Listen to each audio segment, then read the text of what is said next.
Walking around the Blue Mountains, you'll often see mailboxes or garden ornaments with a lot of personality.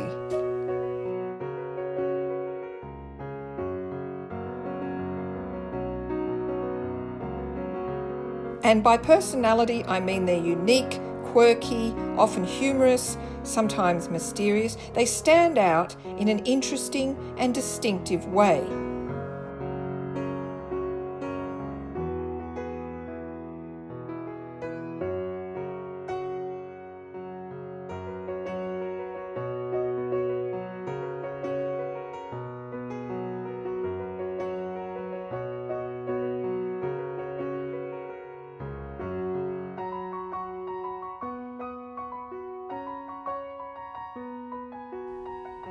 Like this boat garage, for instance.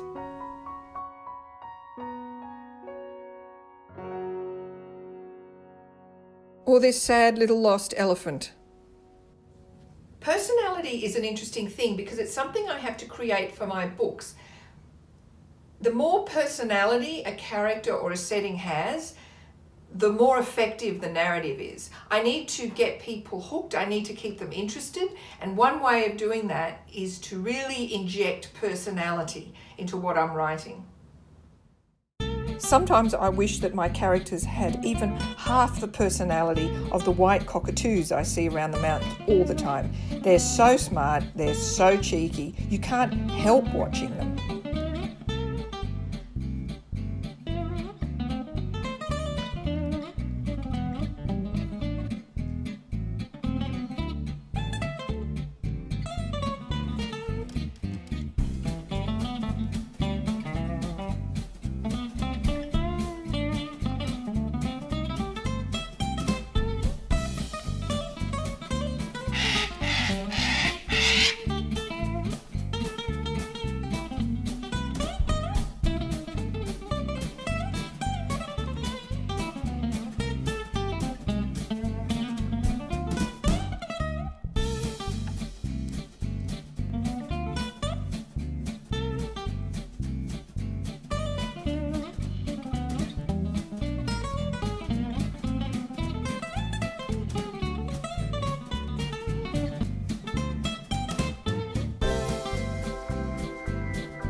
Probably the biggest personality I've ever written was Pagan Kidrook from the Pagan books.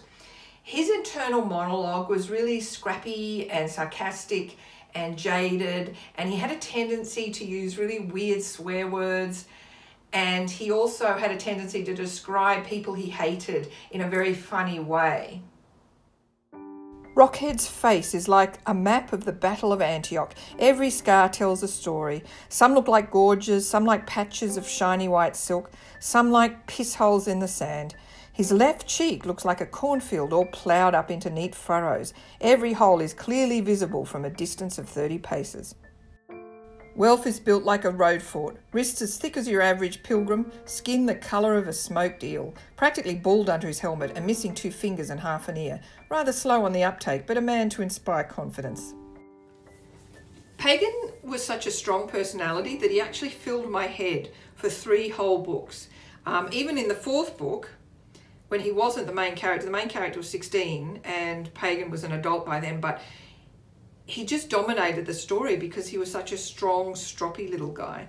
And I guess writing a good personality in a book, it's a matter of getting a really good internal monologue if you're in first person, good dialogue, and then the character has to take a very active part in the action. You always know if you've got a strong personality in your book if people get attached to it. And I have to say, people got very attached to Pagan. As far as settings or places go, giving them personality can be very important and also a real challenge. In the Dark Mountain, it was crucial. The Dark Mountain is set in colonial Australia, and it's about a very important and shattering and mysterious event that happened to a particular family during the 19th century near a house called Albury, which is in New South Wales' Southern Highlands. Now, Albury sits at the base of a hill called Gingambullen, and it's a really, it has a very dark energy and that seemed to imbue the whole story that I was talking about. So I tried to convey that energy in the book at one point by describing the place, which I described as, it was so very crammed up against the foot of Gingambullen that one felt perpetually encroached upon. Since Gingambullen, though hardly more than a hill, and a flat-topped hill at that, still possessed a powerfully solid presence. It was impossible to ignore. Cloaked in dark, dull foliage, and crowned with certain mounds or tumuli left by ancient native tribes, it was altogether too close for comfort. Now, I put that in, and then also I quoted a poem that was written by one of the women who used to live at Albury. Her name was Louisa Atkinson Culvert. She was actually a very famous, at the time, writer and naturalist. And this was the poem she wrote. It wasn't necessarily about Gingambullen, but I feel like it probably imbued her poetry. Oh, the light from the mountain is fading away, and the shadows creep over it chilly and grey. I see the dark rocks in their sternness and pride, but the flowers are hidden that grow by their side. The tall trees are tossing their wild arms on high, as the shriek of the curlew goes mournfully by. The cold night is coming, it will not delay, for the light from the mountain is fading away. I think she actually gave the impression of what it was like, that place, better than I did. In the Reformed Vampire Support Group, there's an example of how I use the personality of a space, in this case a room, to convey the personality of the character who sleeps there. In this case, the character is Nina, the protagonist, who was turned into a vampire in the early 1970s when she was a teenager. And she's kind of become stuck in that time in some ways. And that's conveyed by my description of her room, which is as follows. The room in which she sat was illumined solely by the glow of her computer screen. Barely visible in the dimness were her brass bedstead, her Indian cushions, and her lava lamp. A poster of David Bowie hung on the wall, curling at the corners. And then a bit later on, Nina didn't reply. Instead, she rose, reaching for her sunglasses, which shared the cluttered surface of her desk with a pet rock, a pile of vintage vampire comics, and a volleyball trophy awarded to the Junior Regional Interschool Champions of 1971. Pinned on the notice board hanging above the desk lamp were various faded photographs of laughing teenage girls. Personality is such a powerful and attractive thing that it actually has commercial appeal. Smart shop owners know that and take advantage of it. In Mount Victoria, for instance, there's a shop called Mount Vic and Me, and it's packed with personality that you can buy and assume for yourself. There are a lot of quirky second-hand goods for sale, but the owners also design fabrics and other items, like shoes,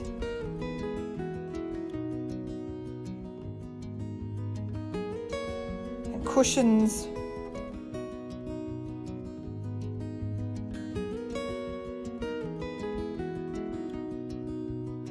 and t-shirts. It's the home of Blue Mountain socks, which can be, like many of the other products here, quite political, and that itself can be a personality trait.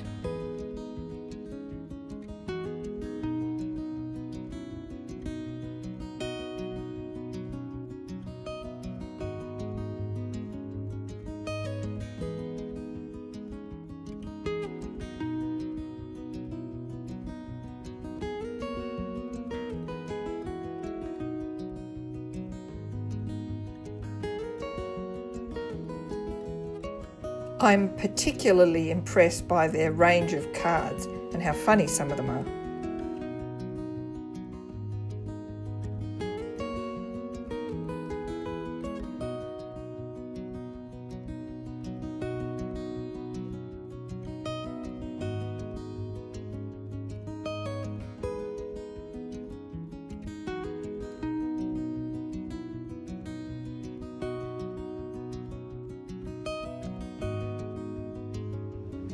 I even end up buying one. Next door to Mount Vic and Me is another little shop with a big personality. Its proprietor not only repairs lead light, but is a taxidermist as well. So it's your one-stop lead light and taxidermy shop. Personality can be quite a slippery thing. When you say he's got personality or that's got personality, it can be hard to put your finger on exactly what that means. But when you're writing books, it's definitely something to aim for. And when you're reading books, it's often something that keeps you reading. So I guess until next time, happy personality chasing.